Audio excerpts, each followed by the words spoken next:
Hi, this is about Dr. Gottman's 4 predictors of divorce. This is about why these are happening to couples in relationships.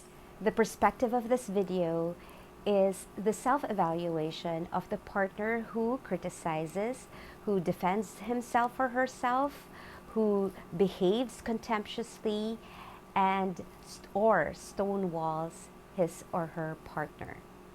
I am Celeste Carrillo, a relationship therapist, and I hope that you would join me.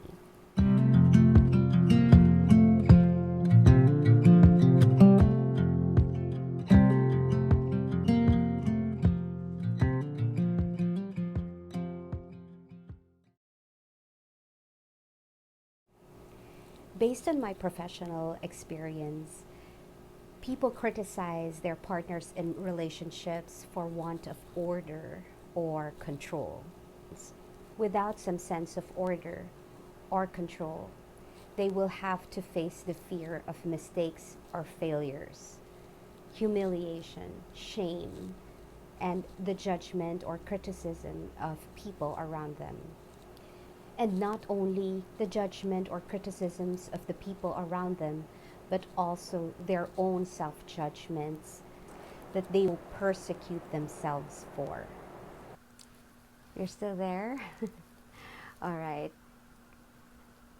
What I've seen in my practice is that when someone criticizes, it is really a reaction for them to take off the pressure, to take off the stress, and stab it on their partner. When one is around a person who always criticizes, they may walk on eggshells around them, get paranoid or doubt themselves a lot. There's this feeling of being watched all the time, that they have to check themselves all the time, or that they feel, anxious that they might be doing something wrong. So, the challenge for the criticizers is to identify where the threat of disorder or out of control coming from. Is it from the wounds of his past or her past? Or is the threat or danger imminent in the situation at hand? So for someone who criticizes, it would help for them to investigate or to figure out why they want control so much. Why is that so important to them? What are their judgments of themselves? How do they persecute themselves when they make mistakes? What are the things that they tell themselves when they make mistakes? How do they judge themselves when they fail? Do they say they are a bad person? Do they tell themselves they are losers? A person who behaves contemptuously prides himself in some kind of power or greatness in terms of what they know, what they perceive to have achieved in life, or their sense of unemotionality, or they're not emotional over things, very independent, and yes, they pride themselves with their power. With someone who behaves contemptuously, they have this perception of a person in front of them to be weak.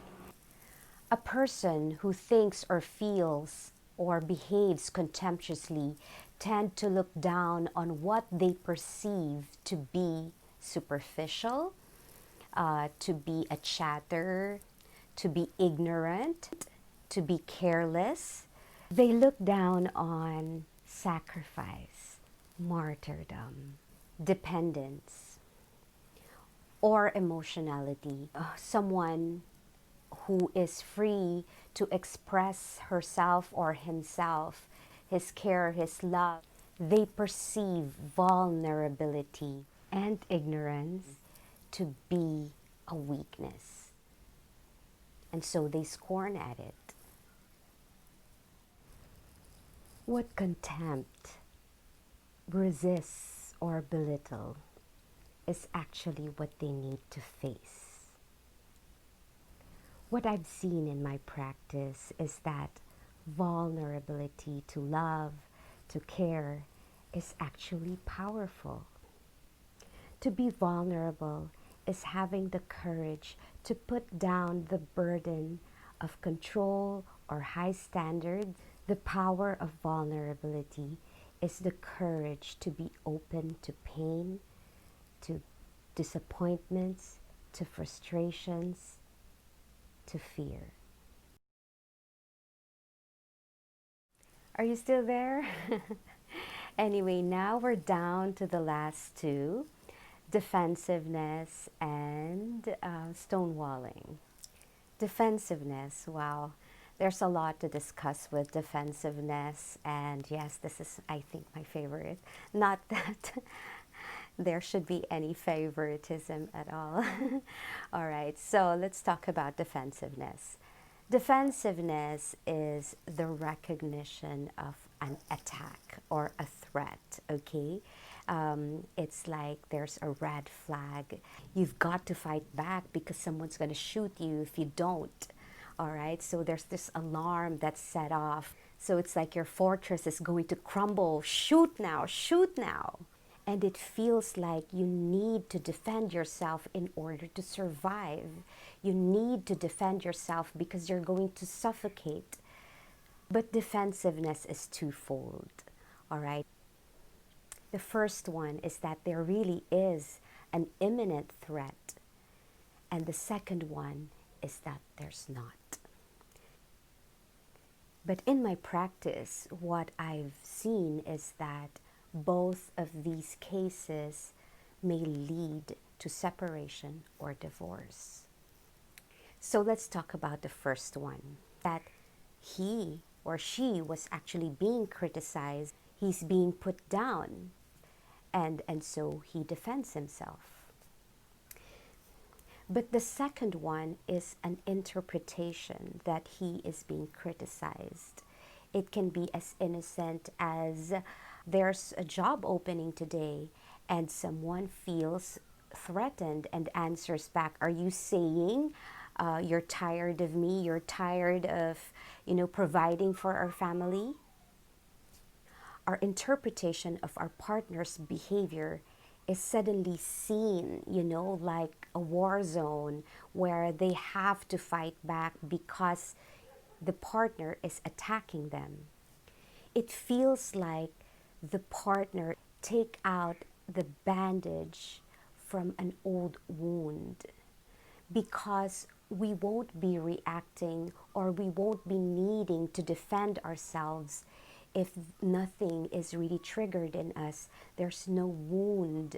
There's no wound of criticism. There's no wound of devaluing in the past, for example, that has not been healed. There are two things you can do. One is to clarify. You can probably ask them what they mean by that. And if they don't mean anything malicious, then take it. And another way is to take the words for what they are. There is a job opening. That's all it is. And if you feel triggered, try to revisit this feeling after. Maybe you can go out and, acknowledge that you felt hurt or you felt triggered or you felt, criticized at that time, because maybe there's actually guilt inside, Maybe you actually feel useless, you actually feel like a loser, and that needs your attention. All you've got to do is give attention to this feeling so it won't come up again. The more we give attention to what we truly feel, the more we can prevent ourselves from being triggered again. And the last one, stonewalling. Finally, This is tiring, but I really like it. So, stonewalling. Okay. Stonewalling is a sense of resignation from your situation or from your relationship. Okay, it's like a closed shop. I don't want to listen anymore. There's no use talking about it. There's no repair for this. There's no fixing for this.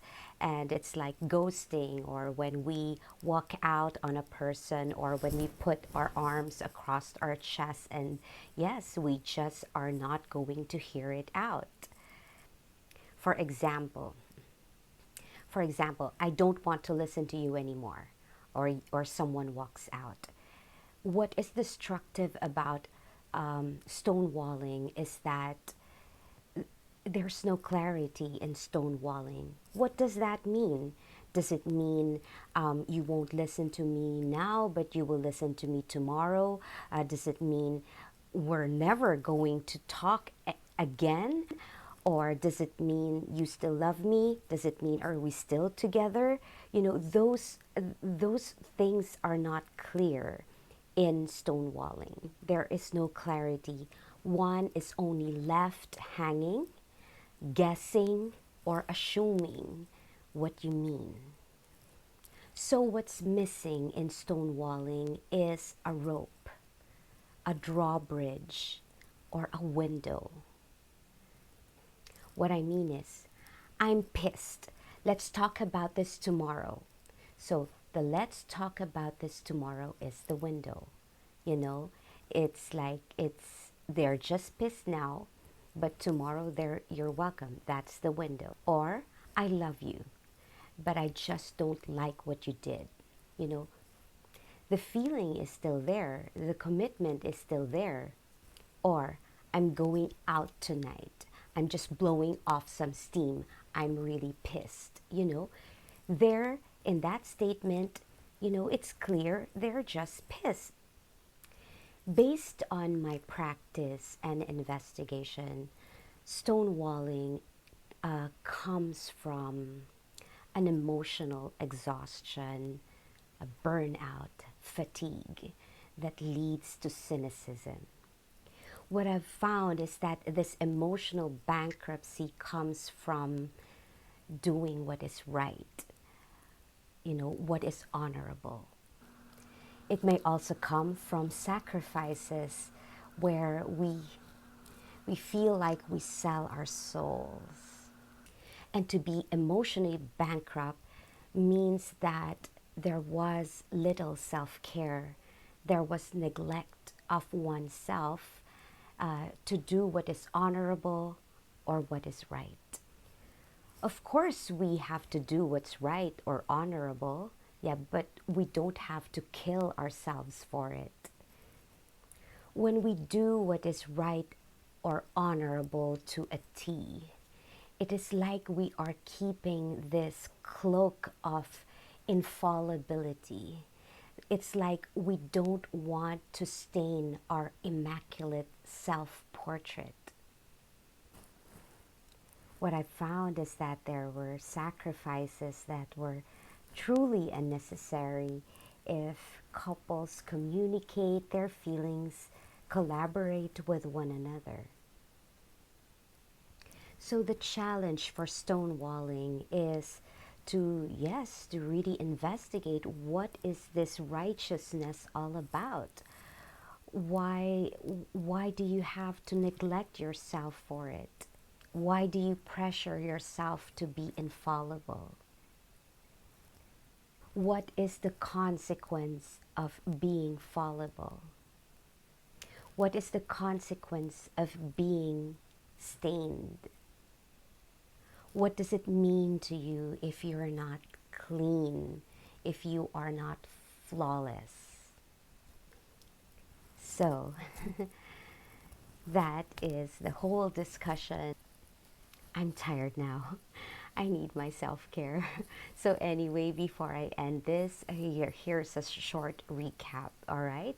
So the four horsemen of apocalypse or divorce are criticism, defensiveness, contempt and stonewalling. All right, so criticism, yes, it is harsh.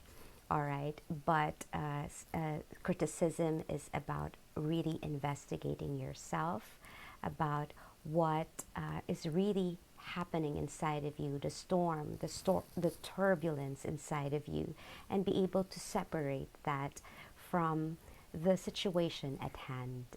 Okay, and then there's contempt that is really derogatory. All right, so much to fix there, but yes, it's doable. All right, and then there's the defensiveness. Again, it is twofold. All right, sometimes it is our interpretation that causes us the pain, all right, or the disappointments. Okay, and the challenge is for us to be able to also, like criticism, separate the storm that is happening inside of us. And yes, what's this? Deal with the situation at hand and study yourself maybe after. All right, just acknowledge the feeling, let the feeling sit within you so that, yes, you would never be triggered again. All right, and then there is the stonewalling, which is really what's this? Really, it's a sense of resignation, and it reveals the lack of self-care, which can be mitigated by collaborating with your partner, by communicating with your partner, so you can share the load, and so there is no burnout or emotional bankruptcy. By the way, Dr. Gottman offers antidotes to these situations. You might also want to check them out. Yes, and yeah. All right, so I hope it helps in some ways. All right, so you can check out my other videos. I have already a few, so yes, hope to see you again.